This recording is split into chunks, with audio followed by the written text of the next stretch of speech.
I owned 1.8 acres of beachfront property with a reinforced timber deck and 140 feet of direct shoreline frontage. The neighboring mansion installed a continuous granite groin wall extending 60 feet into the active surf zone without a coastal permit. The wall interrupted longshore drift, cutting off sediment transport and starving my section of beach within 3 tidal cycles. My shoreline receded 9 feet, exposing structural footings that were originally buried under compacted sand. I filed a formal complaint with the Coastal Authority, attaching survey data and erosion measurements tied to tidal variance. The authority issued a notice, but enforcement timelines extended beyond the next seasonal storm cycle.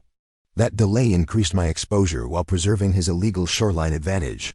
I reviewed coastal engineering standards governing wave reflection, energy redirection, and lawful shoreline protection methods. The regulations allowed defensive placement of natural materials within my boundary, provided no encroachment or obstruction occurred.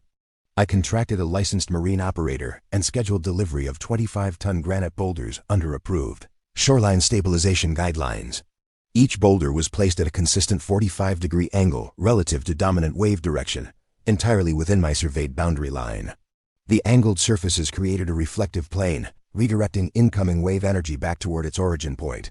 The ocean did not distinguish intent, only geometry and resistance. Within 4 high tide cycles, reflected wave energy began accelerating sediment displacement directly beneath the neighbor's extended deck. His artificial wall amplified incoming force, while my angled boulders returned that force without absorption. The interaction created a focused erosion channel targeting the unsupported section of his beachfront foundation. Sand beneath his deck columns began to wash out in measurable layers during each tidal surge. His support beams lost bearing capacity as voids formed beneath the original grade. The deck structure remained intact, but no longer had ground contact across 3 primary load points. A structural inspector documented suspended columns and classified the condition as active erosion damage to a primary structure. The Coastal Authority returned with enforcement priority elevated due to immediate structural risk. They issued a mandatory removal order for the illegal groin and imposed restoration requirements under supervised coastal engineering review. He funded both removal and shoreline restoration while my boundary stabilized under lawful reinforcement. His private beach no longer existed as a controlled asset, and his structure lost usable frontage.